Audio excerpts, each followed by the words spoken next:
আরে চিল, কাটছি টিকিট আমাদের জন্য। সত্যি? হুম। দেখি। আরাধ্য আরেক পকেট থেকে তার আর আরুর টিকিট বের করে বলল, এই যে। তোর বউ জানে? না। বলিসনি কেন? সব কেন বলতে হবে? সব বলে দিলে আগ্রহ কম থাকে। এখন আসছি রে, সে একটা খাওয়া খাইছি, জোশ ছিল। এখনই চলে যাবি? হুম, ম্যাডামকে নিয়ে একটু ঘুরতে যাব বাহিরে। যা তাহলে। আরাধ্য সমীর থেকে বিদায় নিয়ে আরুর কাছে এসে বলল, আরও চল। আরু চমকালো। চল মানে? কোথায় যাব? বাসায়। এখুনি? হুম। থাকি না আরেকটু? না, চল, দরকার আছে। আরু চলে আসলো আরাধ্যর সাথে। গাড়িতে বসে আরু মুখ ফুলিয়ে রাখলো। আরাধ্যকে বাসার দিকে গাড়ি না নিয়ে বিপরীত দিকে গাড়ি নিতে দেখে বলল, আরে কোথায় যাচ্ছেন? বাসা তো ওই রাস্তায়। আরু ভ্রু কুঁচকে বলল, আমি কি বলেছি আমরা বাসায় যাচ্ছি? তাহলে কোথায় যাচ্ছেন? হারাতে। হারাবি আমার সাথে? আরাধ্য দাঁত পিষে বলল, শালি, আমি রোমান্টিক হতে চাইলে তখন তুই আনরোমান্টিক থাকিস, আর আমি আনরোমান্টিক থাকলে তখন তুই রোমান্টিক মোডে থাকিস। এর জন্যে আমরা সামনে আগাতে পারছি না, আমাদের কাছাকাছি আসা হচ্ছে না। বিয়ের পর আমাদের ওই চুমু পর্যন্ত সব থেকে গেল। শোন আরু, তুই সবসময় রোমান্টিক মোডে থাকবি। আমার আবার মুড সুইং হয়, সেই জন্য কখনো রোমান্টিক তো কখনো আনরোমান্টিক থাকবো। বাট তোর মুড সুইং হওয়া চলবে না, বুঝেছিস? আরু বোকার মতো চেয়ে রইল আরাধ্যর দিকে। পাগল ছাগল লোক কথাকার। আরাধ্য গাড়িটা নিয়ে সোজা একটা বিস্তর ময়দানে এনে থামালো। পুরো বিস্তর এই মাঠটা সবুজ ঘাসে আবৃত। দূর পানির কলকল ধ্বনি ভেসে আসছে। শব্দ শুনেই আরু বুঝলো এখানে একটা নদী আছে। আরু হাঁটতে হাঁটতে বলল, এখানে এনেছেন যে?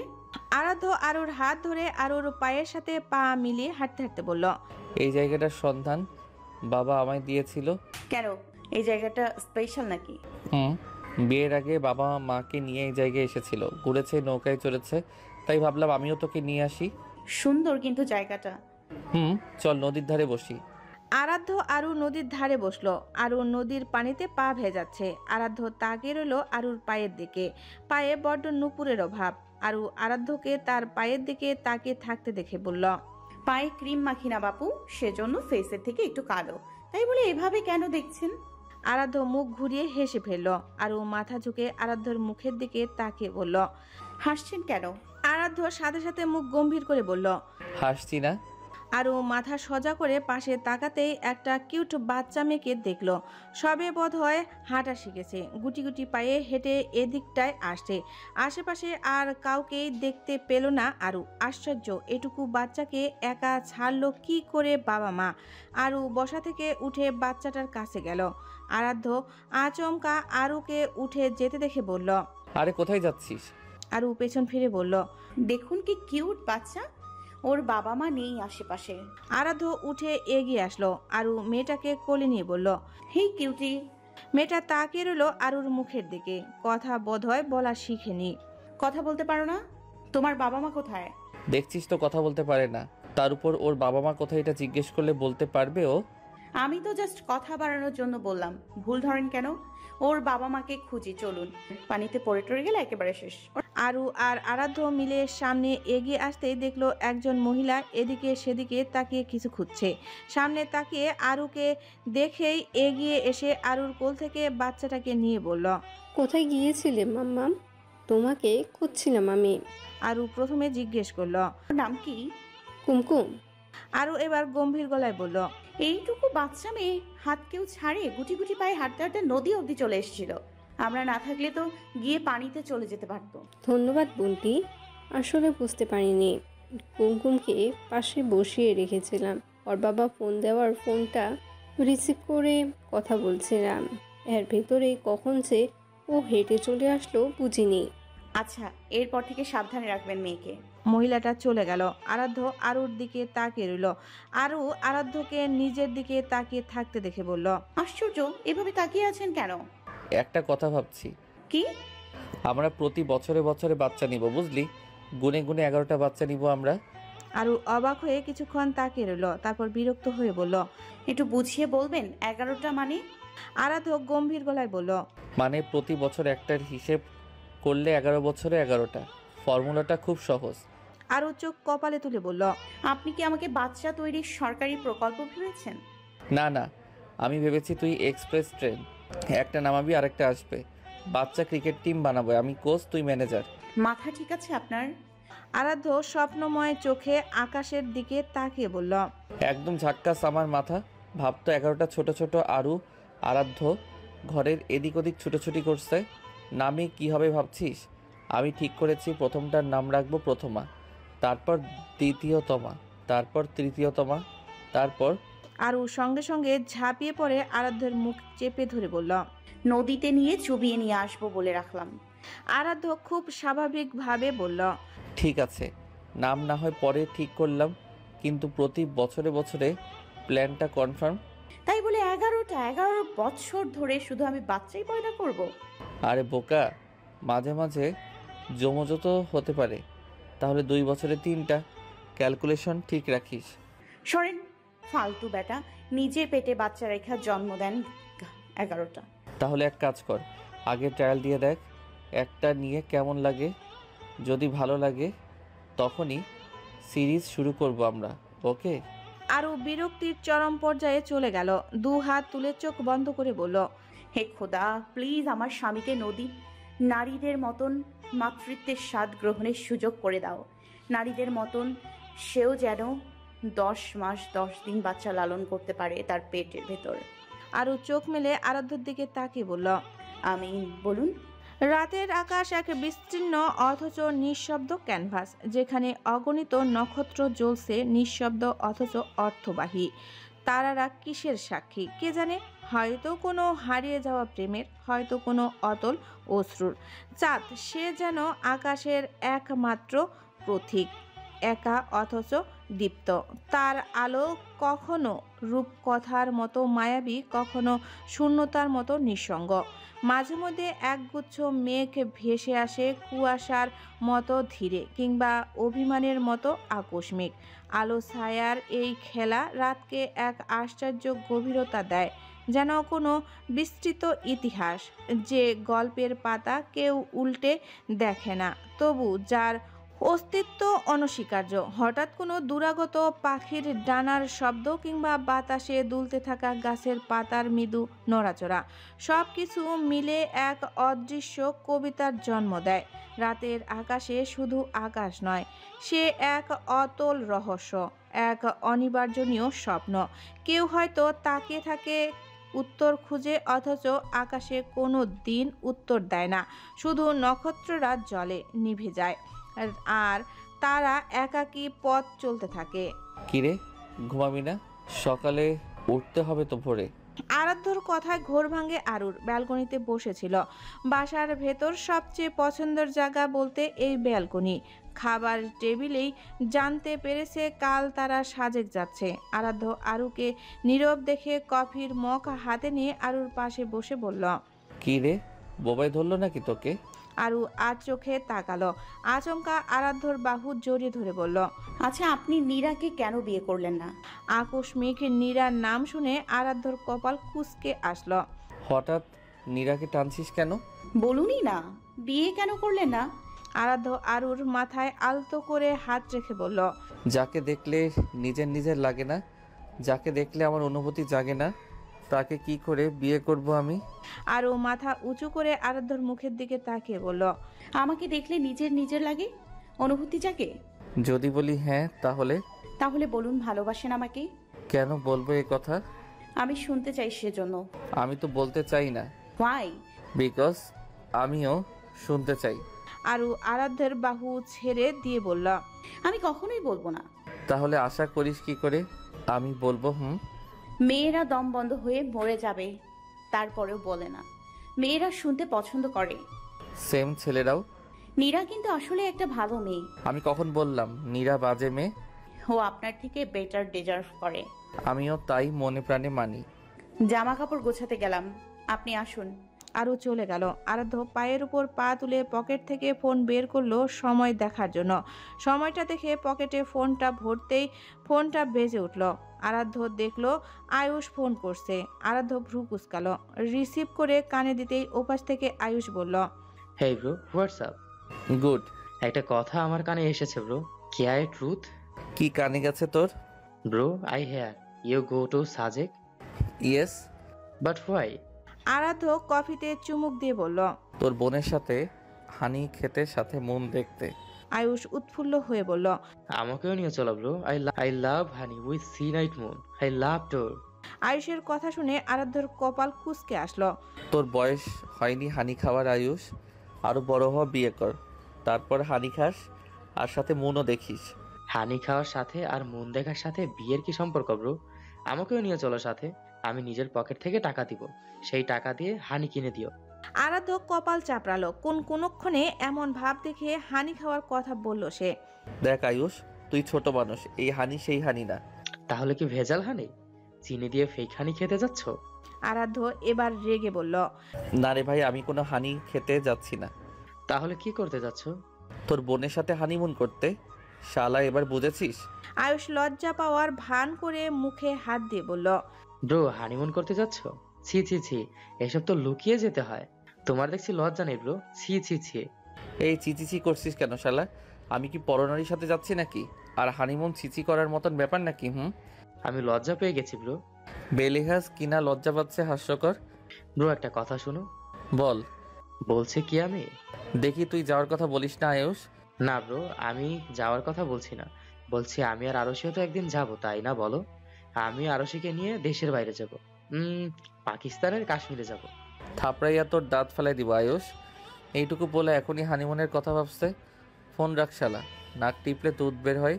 সে আবার বিয়ে হানিমুন নিয়ে প্ল্যান করে। আরাধ্য ফোন কেটে রুমে আসলো। আরু জিজ্ঞেস করলো। কে ফোন করেছিল? তোর বেয়াদব ভাই। কি বললো আয়ুষ? ওর যা ভাষা তাই বলল। কি ভাষা? আরাধ্য দাঁত চেপে বলল। অশুদ্ধ ভাষা। লাইট নিভিয়ে আয়, লাগেজ গোছানো শেষ হলে। আরু তপ্ত শ্বাস ফেলে লাগেজটা সাইডে রেখে লাইট নিভিয়ে বিছানায় আসলো। আরাধ্য আরুকে আষ্টে পিষ্টে জড়িয়ে ঘুমালো। খুব ভোরের দিকে আরাধ্য আরু বাসার সবার থেকে বিদায় নিয়ে বের হয় সাজেকের উদ্দেশ্যে। সুমিরা গতকাল রাতেই চলে গেছে। ভালো মতো ব্রেকফাস্ট করে বের হয়নি আরু, তাই বাসে ওঠার আগে আরুর জন্য হোটেল থেকে পরোটা, ডিম আর পানি নিয়ে নিল। গাড়িতে বসে খেতে পারবে, কিন্তু আরু খেলো না। আরাধ্য কয়েকবার বলল, খেতে শোনেনি। আরাধ্য আরু ঢাকা থেকে খাগড়াছড়িতে এসে পৌঁছাতে 7 থেকে 8 ঘন্টা লাগলো। দুপুর হয়ে যাওয়ায় একটা রেস্টুরেন্টে বসলো। আরাধ্য জিজ্ঞেস করলো, কি খাবি? যেটা খুশি অর্ডার দেন। আরাধ্য কাচ্চি অর্ডার দিল। আরু চুপচাপ খেলো। খাওয়া শেষে আরাধ্য বিল পে করে আরুকে নিয়ে গাড়িতে বসলো। খাগড়াছড়ি থেকে দীঘিনালা 30 থেকে 45 কিলোমিটার। দীঘিনালা থেকে সাজেক 2 থেকে 3 ঘন্টা জার্নি করে অবশেষে আরুকে নিয়ে আরাধ্য সাজেক এসে পৌঁছালো। কটেজের বাহিরে দাঁড়িয়ে অপেক্ষায় ছিল সুমি আর পারভেজ। আরাধ্যদের গাড়ি থেকে নামতে দেখে সুমি এগিয়ে আসলো আরুর কাছে। তোদের জন্য সে কখন থেকে অপেক্ষা করছি আরাধ্য, চল ভেতরে, ফ্রেশ হয়ে নে, বিকেল গড়িয়ে সন্ধ্যা নেমে আসলো যে। আরাধ্য আরুকে নিয়ে রুমে আসে নিজেদের। আরুকে ফ্রেশ হতে বলে আগে, তারপর আরাধ্য ঢুকবে। আরু লাগেজ থেকে জামা বের করে ওয়াশরুমে যায়। কটেজের সার্ভেন্ট এসে সন্ধ্যার নাস্তা দিয়ে যায়। আরু বের হতেই আরাধ্য ঢুকে। মিনিট 10 মতন সময় নিয়ে ওয়াশরুম থেকে বের হয়ে দেখে আরু আয়নার সামনে দাঁড়িয়ে চুল মুছছে টাওয়াল দিয়ে। শরীরের পেছনের জামার অংশ ভিজে গেছে, চুল দিয়ে টপ টপ করে পানি পড়ছে, শরীরে অন্যটাও নেই। আরাধ্য এক ঢোক গিল। গুটিসুটি পায়ে আরুর পেছনে দাঁড়িয়ে আয়নায় দৃষ্টি রেখে আরুর দিকে তাকালো। আরু পেছনে কারো উপস্থিতি টের পেয়ে আয়নায় তাকিয়ে দেখলো আরাধ্য তার পেছনে। আরু ভ্রু নাচিয়ে জিজ্ঞেস করলো, কি দেখছেন ওভাবে? আরাধ্য জবাব দিল, আমার বউকে কেন আগে দেখেননি বউকে? দেখেছি, তবে সেভাবে পুরোপুরিভাবে নয়। মানে? আরাধ্য বিছানা থেকে ওড়না এনে আরুর গলায় দিয়ে বলল, বেয়াদব মেয়ে, আমাকে সিরিয়াস করার চেষ্টা করছিস এই ভরসদ্ধায়? আমার কি খেয়ে দিয়ে কাজ নেই নাকি? তাহলে খাসনি কেন? কি? নাস্তা যে দিয়ে গেছে সার্ভেন্ট। খেয়াল করিনি।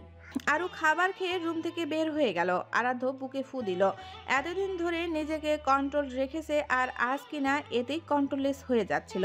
হুমায়ুন আহমেদ ঠিকই বলেছেন, গোসলের পর মেয়েদের মারাত্মক লাগে। আসলেই এখনই আরাধ্যের ইচ্ছে করছিল আরুকে গভীরভাবে শুয়ে দিতে, কিন্তু সন্ধ্যা থেকে গুটিয়ে আসলো। বুকে ফু দিয়ে বলল, কন্ট্রোল আরাধ্য, কন্ট্রোল। রাত বাড়ার সঙ্গে সঙ্গে সাজেক এক অদ্ভুত রূপ নেয়। কটেজগুলোর জানালার উৎস হলুদ আলো জ্বলতে থাকে, আর বাইরে পাহাড়ি বাতাসে গাছের পাতাগুলো মৃদু দোল খায়। চারপাশের নিস্তব্ধতার মাঝে দূরে কোথাও একলা ঝিঝি পোকা ডাকছে। মাঝে মাঝে বাতাস হারিয়ে যাচ্ছে তার সুর।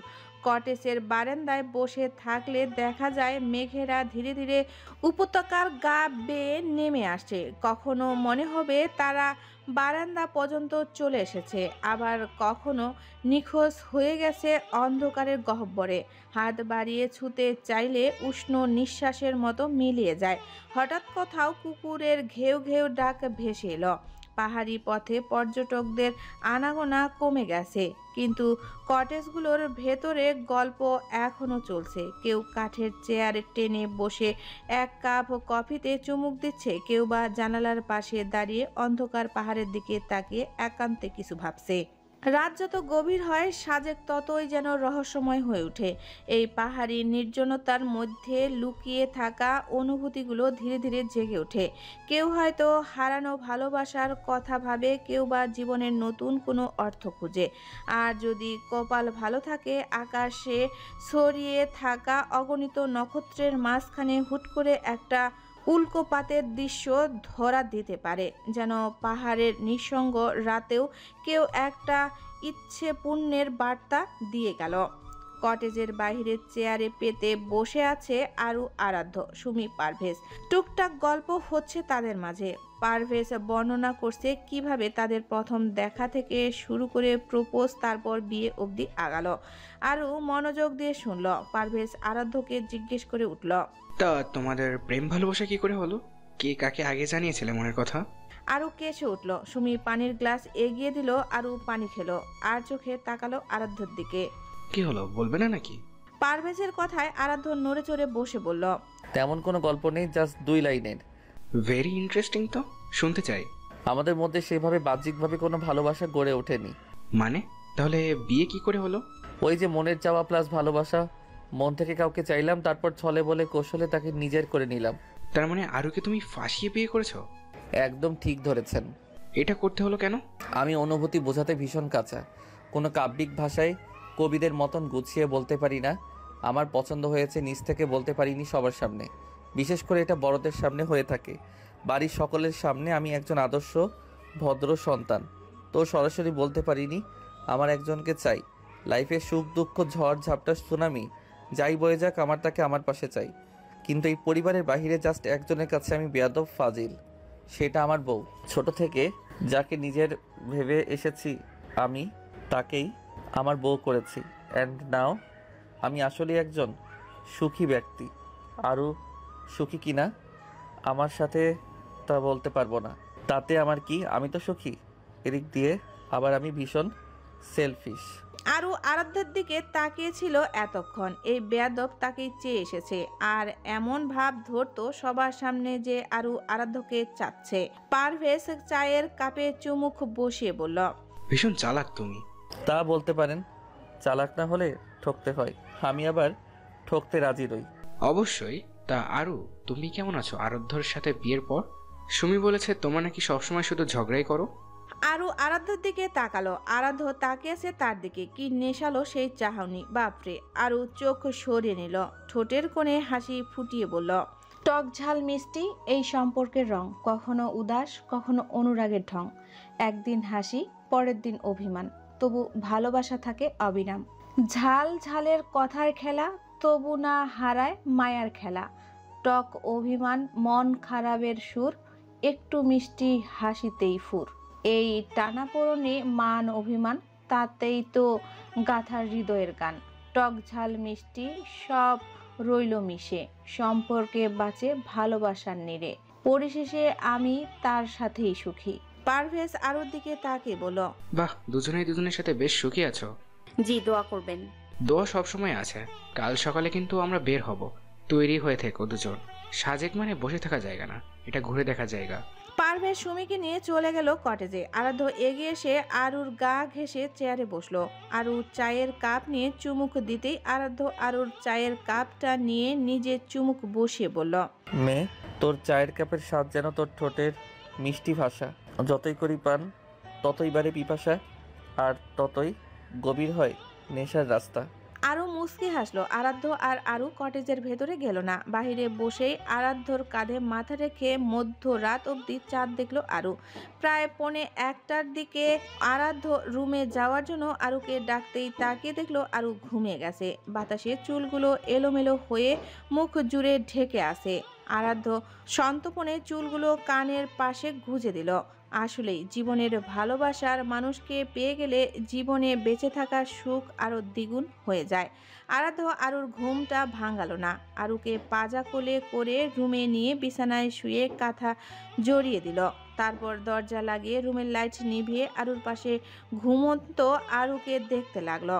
চাঁদের আলো জানালা দিয়ে রুমে এসেছে, সেই আলোয় আরুর মুখ স্পষ্ট। পরশু আরুর বার্থডে, আরাধ্য দিনটাকে ভীষণ স্পেশাল করে দিবে, সেই জন্য তো আশা সাজেক।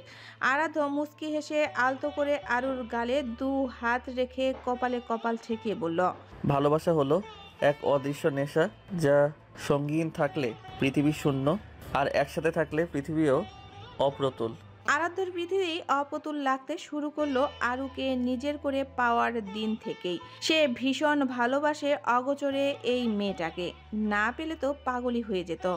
ভোরের আলো ফোটার আগেই পাহাড়ি রাস্তার বুকে জিপ ছুটছিল, চারপাশে ঘন কুয়াশা, রাস্তার পাশে গাঢ় সবুজ বন, আর মাঝে মাঝে পাহাড়ের ফাঁক দিয়ে উকি দেওয়া মেঘের ঢেউ, সব মিলিয়ে এক অদ্ভুত মোহ ছড়িয়েছিল বাতাসে।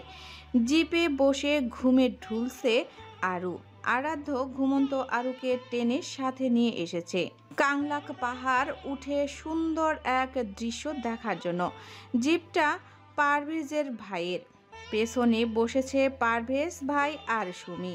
তারা মুগ্ধ হয়ে আশেপাশে দেখছে, অথচ আরুটা মনের সুখে ঘুমাচ্ছে। আরাধ্য বাঁকা চোখে আরুকে দেখে পায়ের কাছ থেকে পানির বোতল নিয়ে বোতলের মুখ খুলে হাতে সামান্য পানি নিয়ে আরুর চোখে মুখে ছিটিয়ে দেয়। আরু ধরফড়ি ওঠে, ঝাপসা চোখ দিয়ে এদিকে ওদিকে তাকিয়ে বলে, বৃষ্টি পড়তেছে। আরাধ্য পানির বোতলে মুখ লাগিয়ে বলে, বৃষ্টি পড়ছে না ম্যাডাম। তাহলে পানি আসলো কোথা থেকে? কথাটা বলে আরুর সামনে তাকিয়ে ইয়া বড় পাহাড়টা দেখে চোখ মুখ হাত দিয়ে ঢেকে বলল, আল্লাহ গো, পাহাড় ভেঙে পড়লো। আরাধ্য আরুর মাথায় চাটি মেরে বলল, নেশা করে মতন কথা বলছিস কেন? চোখে মুখে পানি দেবে আদব। কোথায় পাহাড় ভেঙে পড়ছে? বেশি দেখা শুরু করছিস? আরু পানির বোতল নিয়ে চোখে মুখে পানি ছিটা দিল। আরাধ্য রুমাল বের করে দিল। আরু মুখ মুছে বলল, এখানে আমরা কি করতে এসেছি? পেছন থেকে সুমি বলল, তুমি এই পাহাড়ের সম্পর্কে জানো না আরু? না, কেন, এই পাহাড়ের কোনো বিশেষত্ব আছে নাকি? হ্যাঁ, কি? পুরো সাজেককে এক নজরে দেখতে পারবে। আরু শুকনো মুখে বলল, ও শুধু ও? তুমি এক্সাইটেড না? না। আরাধ্য তপ্ত শ্বাস ফেলল আরুর কথা শুনে। পাহাড়ের কাছে এসে গাড়ি থামলো। এই কাংলাক পাহাড় সাজেকের অন্যতম চমৎকার স্থান। এই পাহাড়টি তার শান্ত প্রকৃতির মাঝে লুকিয়ে থাকে এর আদিম সৌন্দর্য। কাংলাক পাহাড়ে উঠতে শুরু করার মুহূর্তে মনে হবে আপনি অন্য এক পৃথিবীতে প্রবেশ করছেন। রাস্তা আর পাহাড়ের চূড়ায় উঠতে উঠতে শরীরের ক্লান্তি অনুভব হয়। আরও পাহাড়টার সামনে দাঁড়িয়ে ক্লান্তি অনুভব করছে। এখন এই এত বড় পাহাড় কিনা পায়ে হেঁটে উঠতে হবে। আরাধ্য আরুকে থম মেরে দাঁড়িয়ে থাকতে দেখে বলল, কিরে, উঠবি না? আরাধ্যের হাতে লাঠি, এই লাঠির সাহায্যে নাকি উঠতে হবে। সুমি পারভেজ অলরেডি হাঁটা শুরু করে দিয়েছে। আরু মুখটাকে কাচুমাচু করে বলল, কি দরকার এই পাহাড়ে ওঠার বলুন? বাই এনি চান্স একবার পা পিছলে গেলে ইহকালে বেঁচে থেকে সাঙ্গ হয়ে যাবে। জীবন নিয়ে রিস্ক নেয়ার কোনো মানে হয়? আরাধ্য জোর করে আরুর হাতের লাঠি দিয়ে বলল, আমি জীবনে রিস্ক নিয়ে যদি তোকে বিয়ে করতে পারি তাহলে তুইও পাহাড়েও চড়তে পারিস। কথা না বলে আগে আগে হাঁট, আমি পেছনে আছি। পা পিছলে গেলে তুই একা পড়বি না, আমাকেও সাথে নিয়ে পড়বি। আরু হাঁটা ধরল। কিছুক্ষণ হেঁটেই এক পাথরের উপরে বসে পড়ল। আরাধ্য জিজ্ঞেস করল, কিরে, বসে পড়লি কেন? একটু জিরিয়ে নি। এইভাবে জিরাতে থাকলে তো আর চূড়ায় ওঠা এই জন্মেও হবে না। ওঠ বলছি। দেখ সুমিরা কতদূর চলে গেছে, তোরে কিন্তু আমি ধাক্কা দিয়ে ফেলে চলে যাব। আরু উঠে দাঁড়ালো। 25 মিনিটের রাস্তা আরু 1 ঘন্টার মতো সময় নিয়ে উঠল। পুরো পথ জুড়ে নানান গাছপালা এবং পাহাড়ি বুনো ফুলের গন্ধ শুকতে শুকতে এসেছে।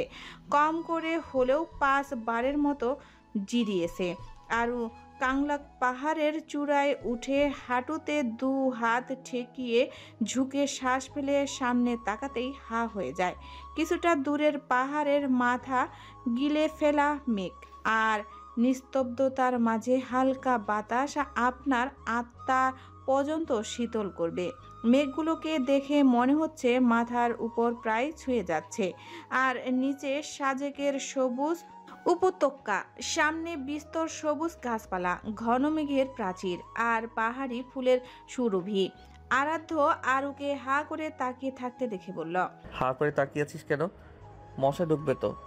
আরও একবার আরাধ্যকে তো আর একবার মেঘগুলোর দিকে তাকাচ্ছে। আরাধ্যের বাহু ধরে লাফিয়ে বলল, আল্লাহ গো, কি সুন্দর জায়গা।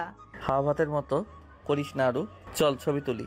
আরাধ্য আরুকে নিয়ে সুমিদের কাছে গিয়ে বলল, এই সুমি আমাদের কাপল ছবি তুলে দে সুন্দর করে। ফেসবুকে প্রোফাইল পিক চেঞ্জ করে ক্যাপশন দিব, সাজেকের কংলাক পাহাড়ের চূড়ায় মেঘের মাঝে আমার ব্যক্তিগত মেঘকন্যার সাথে। সুমি আর আরু আরাধ্যের ছবি তুলে দিতে দিতে বলল, সৌরভ হার্ট অ্যাটাক করবে সেটা দেখে। করে মরে যাক। বেশ কিছুক্ষণ ওরা ঘোরাঘুরি করে রেস্টুরেন্টে দুপুরের লাঞ্চ করে হ্যালিপ্যাডে আসে। এটা সূর্যাস্তের জন্য উপযুক্ত। কাংলাক পাহাড় উপযুক্ত, তবে এক জায়গায় এতক্ষণ থাকার মানে হয় না। হ্যালিপ্যাডে সূর্যাস্ত দেখে আরাধ্যরা কটেজে ফিট হলো। কটেজের বাহিরের বাগানে এক লোক গিটার নিয়ে গান গাইছে আর কটেজে আসা লোকজন চেয়ার পেতে বসে শুনছে। আরাধ্য আরুকে নিয়ে রুমে আসলো, তারপর ফ্রেশ হয়ে বাহিরে আসলো। গানের ওখানে চেয়ার টেনে বসলো। সুমি আরাধ্যকে দেখেই বলল, আরাধ্য, তুই তো জোস গান গাইতে পারিস, গান আজ। লোকটা আরাধ্যর দিকে তাকিয়ে বলল, গাইতে পারেন? লোকটা বলে গিটারটা এগিয়ে দিল। আরাধ্য আরুর দিকে তাকালো। আরু ফিসফিস করে বলল, কোনো হিন্দি গান গাইবেন না, খাঁটি বাংলা গান গাইবেন। আরাধ্য গিটারটা নিয়ে বলল। যথা আজ্ঞা ম্যাডাম। আরাধ্য গিটারে টুংটাং করে গাইতে লাগলো।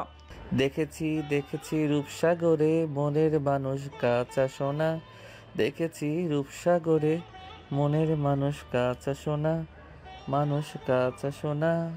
সবার করতালি শোনা গেল। আরও জোরে জোরে করতালি দিল খুশিতে। তার জামাই কত ট্যালেন্টেড।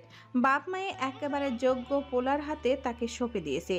নিজে হোক ফেলটুস অকর্মা তাতে কি, জামাই তো তার ফার্স্ট ক্লাস। আরও চোখ থেকে কাজল হাতে লাগিয়ে আরাধ্যর কানের পাশে লাগিয়ে দিতেই আরাধ্য বলল, কি করলি এটা? বদনজর থেকে বাঁচাচ্ছি আপনায়, সেজন্য কালি লাগিয়ে নজর কেটে দিলাম। তাও ভালো, কালি দিলি। থুতু যে দিসনি এই অনেক। আরাধ্য পকেট থেকে ফোন বের করে কটেজের ম্যানেজারকে ফোন করলো। ফোন রিসিভ হতেই আরাধ্য বসা থেকে উঠে সামনে গিয়ে বলল, সব করেছেন যা যা বলেছিলাম? হ্যাঁ স্যার, শার্টটা একদম আপনার বলা অনুযায়ী সাজানো হয়েছে। আর রুমটাও সাজানো হয়েছে, আপনি ম্যাডামকে নিয়ে আসতে পারেন। আরাধ্য ফোন কেটে আরুর কাছে আসলো। হাই তুলতে তুলতে বলল, আরো ঘুম পাইছে আমার। আমারও, চলুন। আরু আগে আগে হাঁটলো। আরাধ্য পেছনে পেছনে আসলো। আরু দোতলায় এসে তাদের রুমের দরজা খুলতেই রুম অন্ধকার দেখে বিস্ময় হলো। যাওয়ার সময় তো রুমের লাইট জ্বালিয়ে গিয়েছিল, আর বাহিরেও তো কারেন্ট আছে, তাহলে বাতি নেভানো কেন?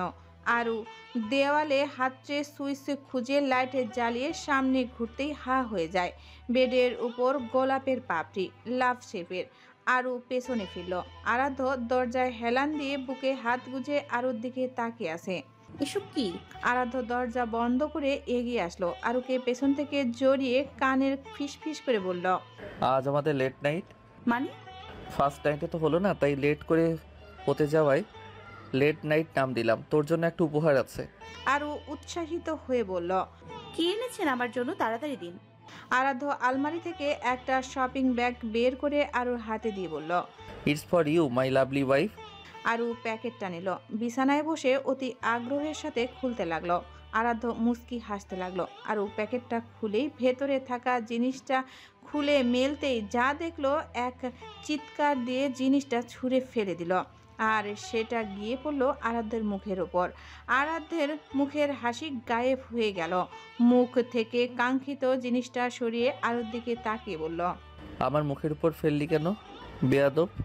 আরও চোখ মুখ কুঁচকে বলল, আমি কি করে জানবো ওটা আপনার মুখের উপর গিয়ে পড়বে? আর এটা কোনো উপহার হলো? ছি।